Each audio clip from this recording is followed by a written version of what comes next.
ఆంధ్రప్రదేశ్ అధికార కూటమిలో గన్నవరం వేదికగా ఒక్కసారిగా రాజకీయ ముఠా గొడవలు తీవ్ర అసంతృప్తి బట్టబయలయ్యాయి. సొంత ప్రభుత్వంపైనే గన్నవరం టీడీపీ ఎమ్మెల్యే యార్లగడ్డ వెంకట్రావు తీవ్ర స్థాయిలో మండిపడ్డారు. గన్నవరం ఎయిర్పోర్టు టెర్మినల్ పనుల నిధుల కేటాయింపులో పెద్ద ఎత్తున అక్రమాలు జరిగాయని, గత ఎన్నికల్లో తన ఓటమి కోసం పనిచేసిన ప్రత్యర్థులకు ఈ కాంట్రాక్టులను కట్టబెట్టడంపై ఆయన నిప్పులు చెరిగారు. నన్ను ఈ రకంగా అవమానిస్తే ఊరుకునే ప్రసక్తే లేదు అంటూ సొంత పార్టీ అధిష్టానానికి ప్రభుత్వ పెద్దలకు యార్లగడ్డ వెంకట్రావు బహిరంగంగానే హెచ్చరికలను జారీ చేయడం ఇప్పుడు ఏపీ రాజకీయాల్లో తీవ్ర సంచలనంగా మారింది.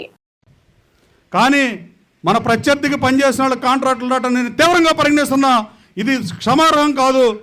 అంటే నేను యుద్ధం చేస్తే, నా రెక్కల కష్టం ఖర్చు పెడితే, మీరు ఇలా అవమానాలు పాలు చేస్తే నేను ఎట్టి పరిస్థితుల్లో ఉపేక్షించను.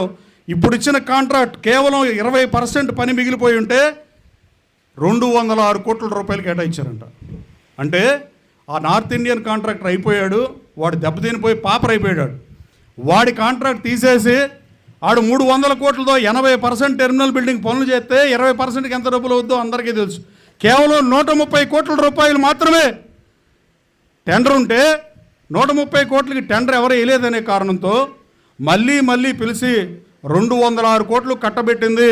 నా ప్రత్యర్థి మీద నేను యుద్ధం చేసినందుకు మీరు నాకు ఇచ్చే గిఫ్టా అని అడుగుతున్నాను. నేను అది చేసింది ఎవరైనా, ఏ పార్టీలో వాళ్ళే చేయగలరు ఎవరైనా.